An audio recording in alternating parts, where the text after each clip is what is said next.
Hey, what's up, everybody? You grid goons. Hope you are doing well. Thought I'd make another one of these skid mark episodes. It's patently clear that the bugless springtime has moved now to the early summer bug time. So if I swat away, it's like these little gnats. Apologies for that. So what's going on in the world of Formula One these days? I made a few notes of a couple things I thought we could talk about. Would love to hear your opinion on this. Get your thoughts on it. These are just my opinions, which mean nothing, but I'm a fan like you, so thought I would get your thoughts on it. So first thing I was thinking about was the whole aero handicap thing. I was reading some stuff about that, and it made sense. I understood what it was saying as far as having a handicap system similar to any sort of handicap system. So if you think of like WEC or IMSA racing with the balance of power, which not everybody's a big fan of course. So this would be something similar. It's not a balance of power, they're detuning engines or anything like that, but it's certainly allowing for aero development and total hours of CFD time and wind tunnel time. And I saw a really good video over at Sky. Of course, I'm a huge Ted Kravitz fan and like his notebooks, and they're fantastic. And he sort of unpacked this in actual metrics, so the amount of hours from 60 to 67, additional 7 hours. And so if you haven't seen that, go watch that. I won't parrot what he said because it was great content. It's his content. So anyway, I was reading about that, and my initial thought was about having all of this additional wind tunnel time and additional CFD time. It does cost money to do that, but some of these teams, as Ted rightfully pointed out, have their own wind tunnels like Williams, so less expensive for them to do it perhaps than a team like Haas that would have to pay for wind tunnel time. So there is an advantage there, and I kind of feel like, and I said this in the last skid marks, I kind of feel like this gives Williams a little bit more of an attractive appeal if they are looking for buyers or to sell the team, is that they got a cost cap coming in. They'll be benefactors of this aero handicap system, and they have their own wind tunnel, and maybe they can develop their way out of that hole that they're currently in. I don't know. Yeah, so I made those notes. Just wanted to share that with you. Thought it was kind of interesting the way that it was configured, the amount of hours that they would add to their wind tunnel time. Ted made a great point about Ferrari kind of, hemming themselves in or fencing themselves in with a current aero package that they're not going to be able to develop very much on. That goes back to 2014 when I was saying that Mercedes coming out with such a dominant hybrid system that was even initially token. They had the token system that was limiting, so it was token limited development, but then they opened that up because they weren't achieving parity fast enough, and Mercedes dominance was such that they opened the token system up. But that was a baked-in advantage, and it has been, and still is to this very day. That engine is a clearly dominant engine and will continue to be. So now they're going to homologate those and stop the rampant development of that. It should help, but this is sort of in reverse, right? So the aerodynamics is sort of fencing you in to no development, and it'll be interesting to see how that plays out. For Ferrari anyway, because seem to be behind the eight ball.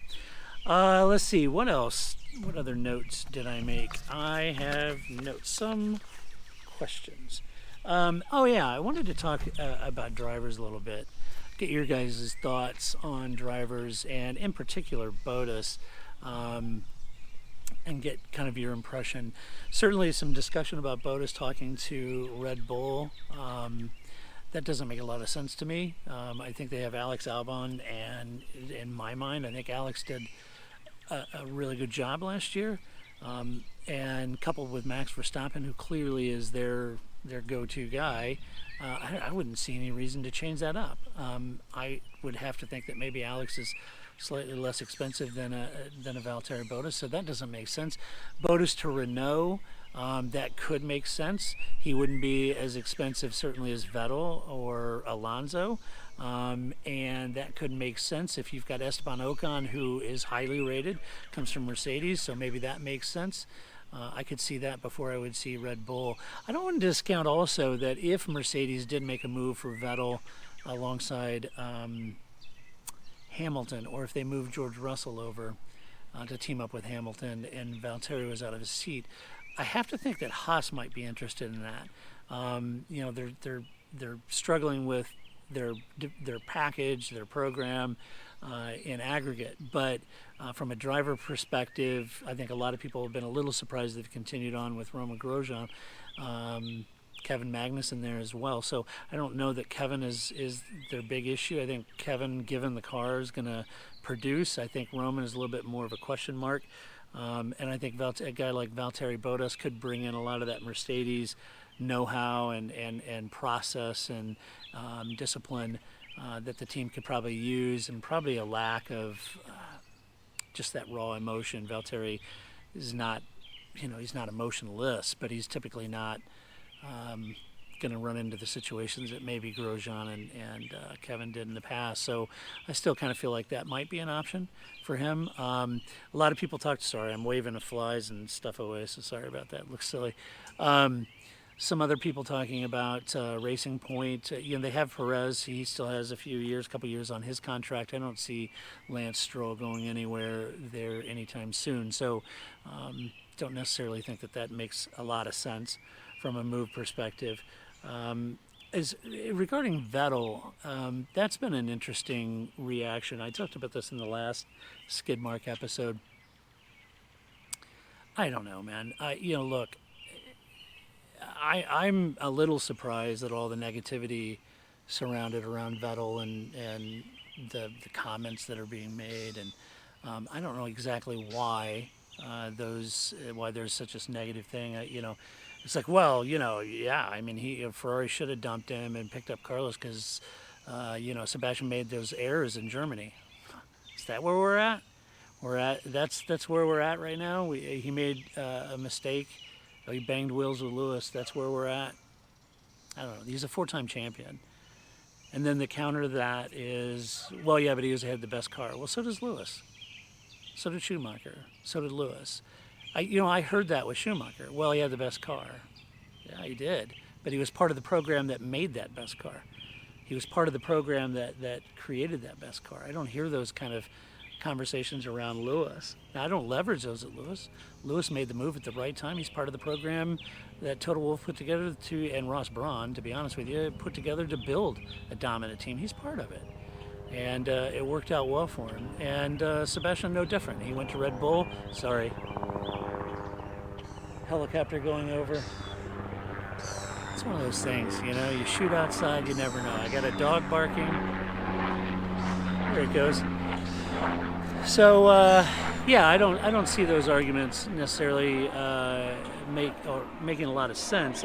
He's at Red Bull. They had a dominant car, but he's a 4-time champion, not a 1-time. He's a 4-time champion. I agree with Christian Horner when he said that it'd be a real shame to lose Vettel to the grid.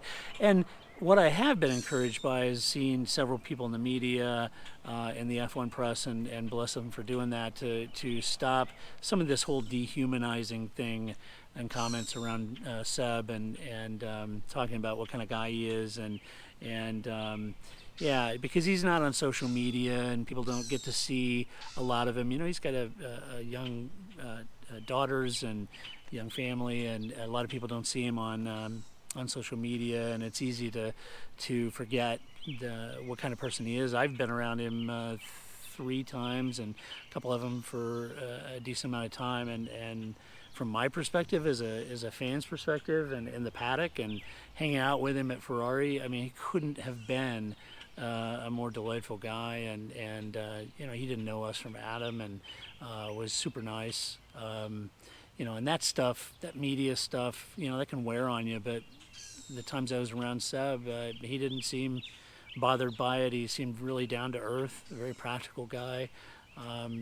So when I read all these comments about him, that certainly isn't the Sebastian I know, that I've met. And it's nice to see the people in the press, they're corroborating that too. So I don't know, look, it's everyone's opinion. fair enough. You don't like Seb. I get it. That's fine. But I, for one, think it would be a shame. A lot of people talking about, well, it doesn't make sense at Mercedes. That would be a real disaster. I don't think so. I don't see that. I don't see that as being a disaster. I think Sebastian and Lewis would, they may have their moments, but I don't see those moments being anything like the moments that we saw with Rosberg. Both are accomplished champions. They've won multiple titles. They understand the team thing. He had a dust up with Leclerc, but Leclerc was coming in. Obviously the relationship with Ferrari is very strained at that point.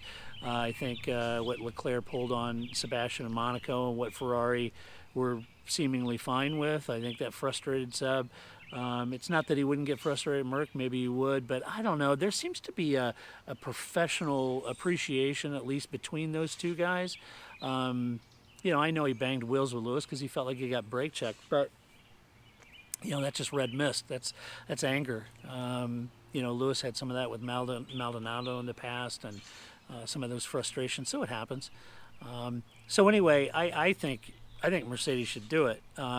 Also, if they haven't locked Lewis down, maybe that makes sense. A lot of people talking about, well, Seb could be in these ambassador roles in teams. I don't know if he'd be up for that, to be honest with you. What else do I have? I write small, sorry. Let's see, Mercedes. Oh, Mercedes said no to the reverse grid concept. F1 wanted to try that this year on these doubleheader races. Over the weekend, they wanted to start off with a normal grid, and then on the second race to reverse the grid.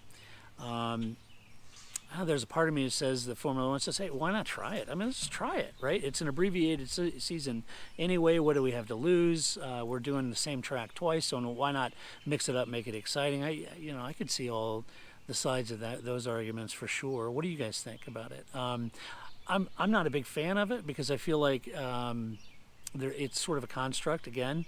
If you're bringing in 2021 the aero handicap, well, technically that should solve for those issues, right? So the idea of putting the best cars in the back and having them come through the front to the front, that can produce exciting racing. It's semi-artificial.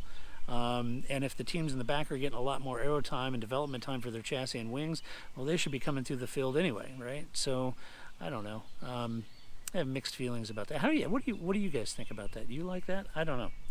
Don't know that I do. But that's just me. What do I know? Let's see. Oh, it would take all the teams would have to agree to that to make that change, by the way. So I don't know that that's a foregone conclusion. Who knows? What else? I guess that's about it for today. Is that enough? That's probably enough. Probably enough of my pie hole going. So what's on your mind? A couple comments from the last Skid Mark episode that I did. Let's see. I was saying, about Williams and who might buy Williams. One person said they felt Latifi was certainly in the captain's chair on that. I tend to agree with that. I think the big question for Latifi is his son is in Formula One as a driver for Williams. He's invested in Williams. Would he want to buy the whole lock, stock, and barrel? I don't know. It depends. Is he in the driver's seat? Is to be the first person to logically make that? Sure, I would agree with that. Does he have the appetite to spend that kind of money in the long term? It's not a works team. It's not a team that's heavily leveraged with a works team like Haas and Ferrari or AlphaTauri and Red Bull or Alfa Romeo and for, Williams sort of out there doing their own thing, which is what I love about them. But maybe he would. Maybe he could see this parts list, this aero handicap. Maybe he could restructure the debt and make the investment. Don't know. So anyway, thanks for all the comments on the last video. Really appreciate that. Enjoyed that as always. And so anyway, just quick videos, just sharing a few thoughts. More intrigued of what you think than what I think. I mean, I know what I think, but it's just my opinion. I'm more interested in what you think. So Let me know what you think. Let me should Vettel be drummed out of the sport like some people say? Should he go to Mercedes? Should Bottas go to Haas, Renault? What do you think? What do you think of the reverse grids? Since we're doing double headers, samey track, is a reverse grid kind of a good idea just to at least mix up the second race? You willing to go to the wall with that, or do you feel like that's a construct? Let me know. All right. Hope you're safe. Take care. See ya.